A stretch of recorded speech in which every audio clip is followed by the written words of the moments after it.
खुलुमबाय। बड'लेण्ड रादाब नायगिरि बयनिसिमबो फुंबिलिनि गोजोन हामलायथि बावहरबाय। दिनै 8 जानुवारि 2026 इं मायथाइनि सानसेनि फान्जामुथियाव थानाय राशिफोरखौ फरायथिनो लाबाय। मेष राशि, फिसानि सोलोंथाइखौ लानानै जिंगासिगोन, गोबां राहा नागिरबायगोन, गोसोआ गोजोन गैयै जागोन।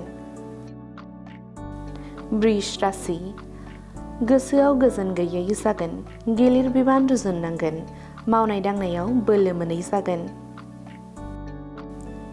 मिथुन राशि, गोसोनि साननाय लुबैनाया जाफुंगोन, नाजानायनि फिथाइ मोनगोन, नखराव गोजोननाय होनो हागोन।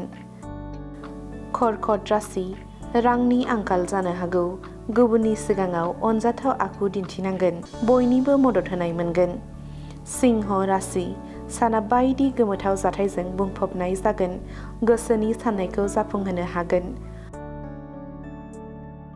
कन्या राशि, मावनो लानाय हाबाफोराव हेंथा मोनगोन, निन्दा खालामजागोन, साहस गैयै जागोन।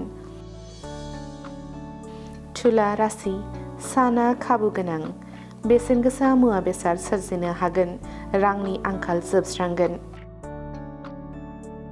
वृश्चिक राशि, साख्रिनि रादाब खोनानो मोनगोन, नखरनि थासारिया साबस्रांगोन, बिमा बिफाखौ सुखु होनो हागोन। धनु राशि, गोसोआ उरां फारां जागोन, गोसोखौ दबथायना थानांगोन, इसोर फुजिनांगोन। मकर राशि, गावनि गोरोन्थिनि थाखायनो साजा मोनगोन, सुबुंफोरजों सोंखारि जानाय जागोन, साना गाहामै बारनाय नङा। कुम्भ राशि, समाजनि सुबुंजों निन्दा खालामजानो हागौ, गोसोखौ गोरा खालामनांगोन, बिबायारिनो दान होयोब्ला गाहाम जागोन। मीन राशि, थांखि लानायाव देरहासार जागोन, गावनि सायाव फोथायनाय बांगोन, नखराव रंजानायनि दोहौ जागोन।